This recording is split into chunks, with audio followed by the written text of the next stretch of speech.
Now, if we speak about authentication, let's have a look at our current implementation, because on the backend here, we got a login route, right? We can log in, we can send a request to the login route at least.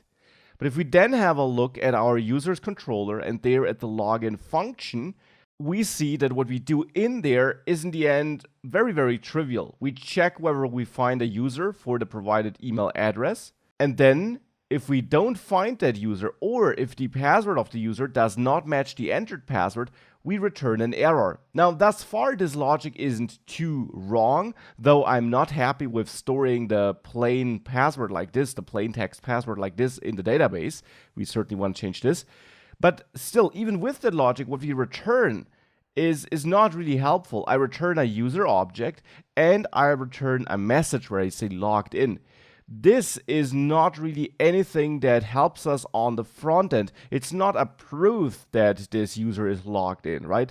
The server says so, okay, that is nice, but if we then in the future send requests from the front end to the back end, how exactly would we remind the server about the fact that the user in our front end is logged in? We get no data from the server which we could send back to the server to prove that the server in the past decided that we are logged in.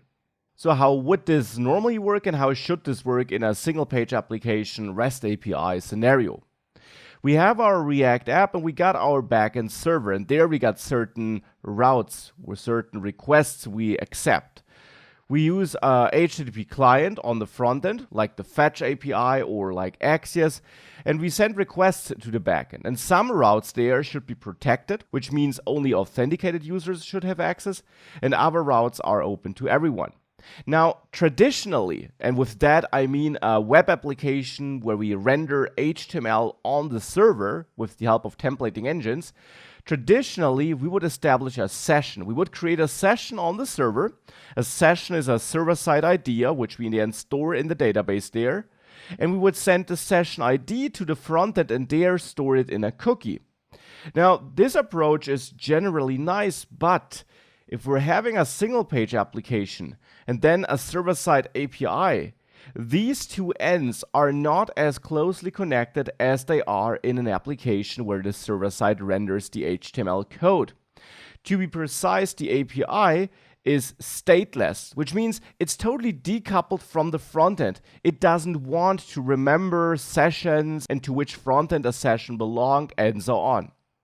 Instead, we'll use a different approach when we're working with a single page application on the front end and an API like a REST API on the back end.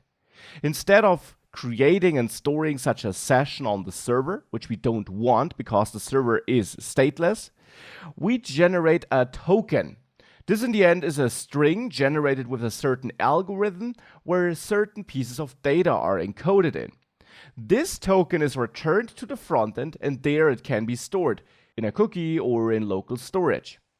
Now, this token then can be attached by the front end to requests that request protected resources.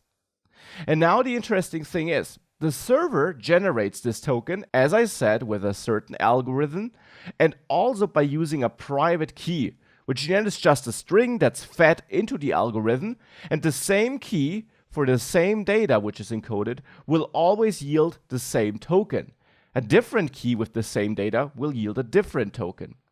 So the server is the only one who knows this private key, which in the end led to this exact token, and therefore the server is able to validate the token which is attached to an incoming request. So on the front end, if you try to fake a token, if you would try to change anything there, you don't know the private key, so you will get a different token, and such a token would be identified as invalid by the server. And with this approach, we don't need to store any data on the server except for this private key, because we then on the server know which tokens make sense for this provided private key. And on the front end, we can use this token to attach it to requests where we need to identify ourselves as authenticated.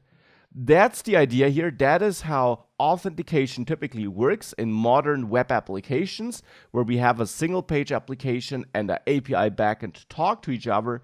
And this is the approach we will therefore also implement in this course.